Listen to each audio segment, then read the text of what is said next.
இப்பொழுது உடம்பிலே நம் எண்கள் உருவாக்கிய முறை எப்படி என்று கேட்டீர்களானால், கிரகங்கள் மூலமாகத்தான் எண்களை உருவாக்கினார்கள். அதாவது சூரியன் என்ற கிரகம் 1 என்ற எண்ணுக்கு சொந்தமானது. சந்திரன் என்ற கிரகம் 2 என்ற எண்ணுக்கு சொந்தமானது. குரு என்ற கிரகம் 3ஆம் எண்ணுக்கு சொந்தமானது. ராகு என்ற எண் 4ஆம் எண்ணுக்கு சொந்தமானது. 5 என்ற எண் புதன் கிரகத்துக்கு சொந்தமானது. 6 என்ற எண் சுக்கிர பகவானுக்கு சொந்தமானது. 7 என்ற எண் கேது பகவானுக்கு சொந்தமானது. 8 என்ற எண் சனி பகவானுக்கு சொந்தமானது. 9 என்ற எண் செவ்வாய் கிரகத்துக்கு சொந்தமானது.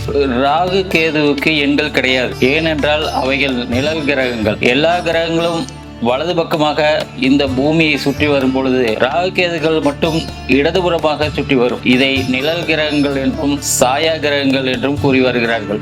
அது இடதுபுறமாக சுற்றி வருவதால் அந்த கிரகங்களுக்கு விஷத்தன்மை அதிகம் இருப்பதாக கண்டுபிடிக்கப்படுகிறது. ஒரு மனிதனின் தீய கர்மாவை அவர் அனுபவிப்பதற்கு காரணமான கிரகங்கள் இந்த கிரகங்களே ஆகும். அதில் கேது பகவானை ஞானகாரகன் என்றும் குறிப்பிடுவார்கள்.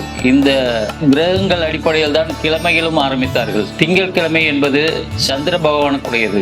செவ்வாய்க்கிழமை என்பது செவ்வாய் கிரகத்துக்குடையது. புதன்கிழமை என்பது புதன் கிரகத்துக்குடையது. வியாழக்கிழமை என்பது குரு பகவானுக்குடையது.